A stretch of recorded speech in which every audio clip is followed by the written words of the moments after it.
కేసీఆర్ ఊకుకే చెప్తుంది ఆదికున్నదా విద్యుత్ సంస్కరణలకు ఒప్పుకుంటే కేంద్రం నిధులు ఇస్తానంటాంది తెచ్చుకుందామా అయితే ఓ కండిషన్ పెట్టింది బోర్ బాయిలకు కరెంట్ మోటార్లకు ఇండ్లకు మీటర్లు పెడితేనే పైసలు ఇస్తామంటా అంది ఒప్పుకుందామా సచ్చిన కేసీఆర్ మోటార్లకు మీటర్లు పెట్టనియ్యడు అని అసెంబ్లీలో ఎన్నికల సభలలో చెప్పిండు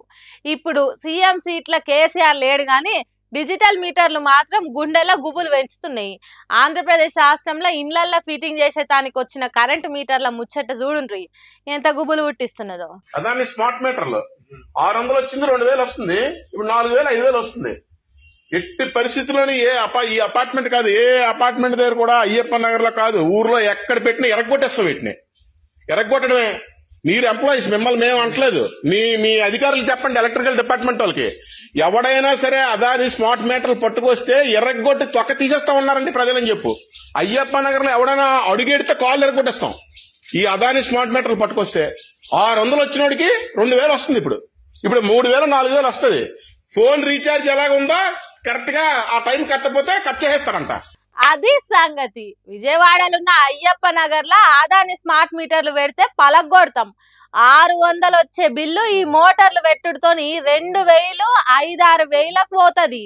అదాని మన ఇంటికి వచ్చి ఒక్క బటన్ నొక్కి మన బతుకులు ఎట్లుండాలనో నిర్ణయిస్తున్నాడు కరెంట్ ఉండాలనా పోవాలనా అన్నీ వాన్ చేతుల్నే ఉంటది సెల్ ఫోన్ రీఛార్జ్ తీరుగా టైంకు బిల్లు కట్టకుంటే కరెంటు దానంతట అదే కట్ అవుతుందట అందుకే పలగొడతాం వీటిని మీరు పోయి సర్కార్కు చెప్పుకోండి జనం తిరగబడుతున్నారని చెప్పుండ్రి అని మరలబడుతున్నాడు ఆ ఏరియా మొత్తానికి కన్వీనర్ అంట గరం గరం మాటలు మాట్లాడే పెద్ద మనిషి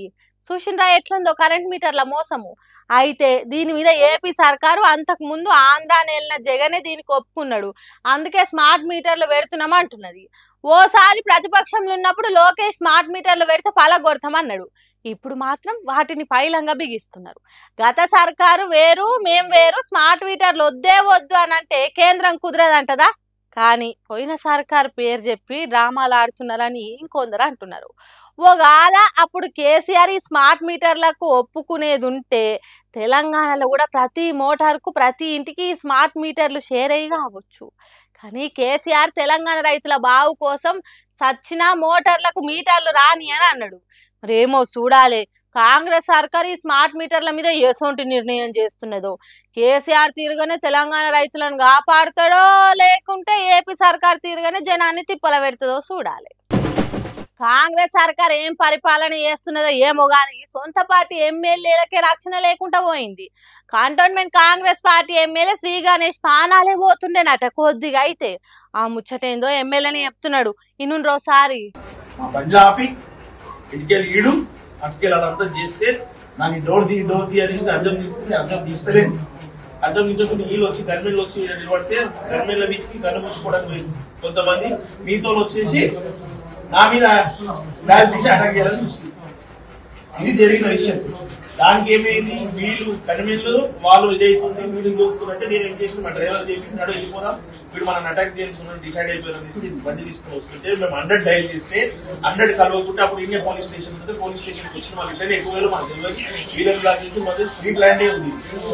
అది మన హోంశాఖ పనితీరు ఎమర్జెన్సీ 100కు ఫోన్ కొడితే ఏం బట్టి రాలేదు అందుకే దగ్గరలున్న ఈ పోలీస్ స్టేషన్ కు వచ్చినా అని చెప్తున్నాడు కానిస్టేబుల్ కు ఇక చూడండి ఎట్లున్నదో హోంశాఖ పనితీరు ఎంత మంచిగా పని చేస్తే సర్కారును నడిపే పార్టీ ఎమ్మెల్యేనే సంపాలన అనుకుంటారు హైదరాబాద్ లో ఉన్న తార్నాకా నుంచి ఉస్మానియా యూనివర్సిటీ దిక్కు పోతున్న ఎమ్మెల్యే కారు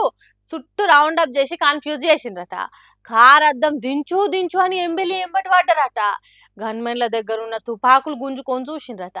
ప్రతి బండి మీద ముగ్గురు ఉన్నారట మరి వాళ్ళు చిచోరా గ్యాంగా లేకుంటే గంజాయి బ్యాచ్ గాలా నిజంగానే ఎమ్మెల్యే శ్రీ గణేష్ మీద మర్డర్ ప్లాన్ చేసిన వాళ్ళ అనేది ఇంకా తెలియదు కానీ ఎన్నుల జల్లు మనే అసొంటి టైంలో ఎమర్జెన్సీ డిపార్ట్మెంట్ చక్కగా పనిచేయకుంటే ఎమ్మెల్యే పరిస్థితి ఏమైతుండే ఉపాయం కొద్ది తప్పించుకొని వచ్చి పోలీస్ స్టేషన్ లో కంప్లైంట్ ఇచ్చిండు. తెలంగాణ రాష్ట్రంలో ఎట్లున్న చూడుండ్రి శాంతి భద్రతల శాఖ పనితీరు. హోంశాఖ సీఎం రేవంత్ రెడ్డి దగ్గర పెట్టుకొని ఎసొంటి రక్షణ కల్పిస్తున్నాడు చూడుండ్రి. దాడులు చేయాలనుకునేటోళ్లకు పుష్కలంగా భయం ఉంటున్నది, గజ్జు నొనుకుతున్నారు. ఎమ్మెల్యేలను చంపే ప్లాన్లు వేస్తలేరు. ఒకవేళ అసొంటి ఆలోచన చేస్తే ఎంబటే ఎమర్జెన్సీ నంబర్ కు ఫోన్ కొడితే పోలీసులు వచ్చి రక్షిస్తున్నారు. అబ్బో ఎంత అద్భుతమో పోలీస్ శాఖ పనితీరు. శాంతి భద్రతలు కాపాడు మస్తు జోరని అంటారు తెలంగాణ జనాలు. ఇంతైనా హోంశాఖను నడిపిస్తున్న సీఎం రేవంత్ రెడ్డి మస్తు గ్రేట్ అంటున్నారట. మీరేమంటారు?